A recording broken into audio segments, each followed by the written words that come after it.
Hello and welcome to another episode of Stunt Bunny Gaming. Hey, look at that from I found a cat. Oh, he's sneaky. I'm sure you retro gamers out there have played the legendary Super Mario Bros. 3, the last installment in the classic Super Mario Bros. Trilogy. This game contained many new elements, such as the slot machine-like minigame Toad offers at certain spots in the different worlds and the brand new Super Leaf item, and overall was considered to be one of the greatest video games of all time, released in 1988 for the NES. Mario games typically follow Mario on an adventure through the Mushroom Kingdom to rescue Princess Peach from the grasp of Bowser. Some games have deviated from this, such as in Super Mario Land when Mario must rescue Princess Daisy and Sir Land from the alien Tatenga, or in Super Princess Peach when the roles are reversed and Peach rescues Mario. However, this is my theory. Super Mario Bros. 3 does not actually take place in the Mushroom Kingdom. No, in fact, it takes place on a stage. Let's take a look at the evidence. First off, as you play through the many varying levels, you'll notice that certain environmental elements appear to be bolted or screwed to the background. Platforms and the like have screws in their corners. In addition to all of this, if Mario hops on top of one of these platforms and crouches for long enough, he will actually fall behind the platform. By doing this, he can essentially clear the entire level just by running through the background of the stage, unaffected by enemies or environmental hazards. By this information, we can easily come to the conclusion that all these platforms and clouds and pipes are nothing but props. Props for use in a play. And where does one usually find props when they're in use? That's right. On a stage. There's convincing evidence for why the courses of Super Mario Bros. 3 take place on a stage. When the title screen first opens, a red curtain is drawn back to reveal the menu, which is clearly set on a stage based off the checkerboard pattern of the floor. Luigi then jumps on top of Mario to get high enough to pull down the title like it's attached to a string. When Mario finishes a level, he arrives in a place with a completely black background and a spinning card block. Some may think that this is just the developers getting lazy and deciding not to color in the rest of the level, but this is not the case. This is Mario exiting stage right. Indeed, when Mario finishes a level, he's actually exiting the stage. He goes behind the edges of the curtains, where everything is cast in shadow. The act is over until the stage is set for the next course. So what about the world screen, you may ask? Well, let me explain. The original audience for this play didn't get to see the world screen. They were sitting there waiting for each act to play in chronological order.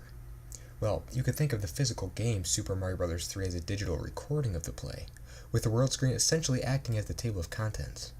However, even though a table of contents for the game is available, in the form of the world screen, you can still only watch, that is, play through the acts in a certain order. So we've covered the actual gameplay and the world screen. But, who are the actors? Well, the answer to this is extremely obvious. Mario in the game. You'll notice that some of these characters actually assume different names because they're actors. For example, Princess Peach becomes Princess Toadstool while acting for Super Mario Bros. 3. Toadstool is Peach's actress name for this particular game. I think we've compiled sufficient evidence for why Super Mario Bros. 3 is just an act. But what if you're still not convinced? Well, if you don't believe me, maybe you'll believe the creator of the game himself, Shigeru Miyamoto. Miyamoto himself has confirmed this theory to be true. That's right, the creator of Super Mario Bros. 3 has indeed confirmed that this game is just an act. But there's still another question that this poses. How does this affect the Nintendo multiverse in general? You'll remember from episode 3 that I theorized that all Nintendo universes all take place in the same multiverse. So the question remains of how this fits in with the multiverse theory. To begin answering this question, let's look at its release date. Super Mario Bros. 3 was released in 1988 for the Nintendo Entertainment System, or NES. The original Super Smash Bros., one of the games we referenced the most in episode 3, wasn't released all the way until 1999. Therefore, the Master Hand, which really didn't start having any creative problems until Brawl, but was first brought to the light in SSB64, was still going strong during the creation of Super Mario Bros. 3. So the Master Hand wasn't having any issues back in 1988. Heck, it wasn't even having any problems through 1999. And the Crazy Hand didn't make its first appearance until 2001 in Super Smash Bros. Melee. In the end then, Super Mario Bros. 3 doesn't really have much of a bearing on the events of the Nintendo multiverse. It really is just a play set up by Mario and his crew for the entertainment of his fellow heroes. Even the fact that Bowser is still present doesn't mean anything. Bowser is likely just some Toad dressed up in a Bowser costume.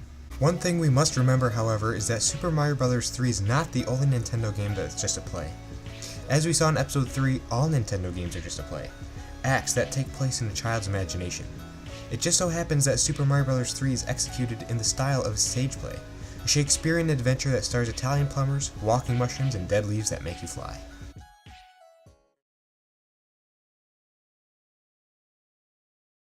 And thus ends another episode of Stunt Bunny Gaming. Thank you for watching the video. Please give it a thumbs up if you liked it, and please subscribe to the channel for more videos just like this one, and even better. Please recommend this video to everybody that you know.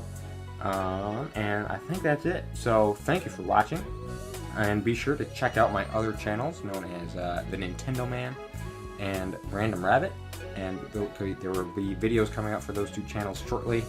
So be sure to give those a look and subscribe to them.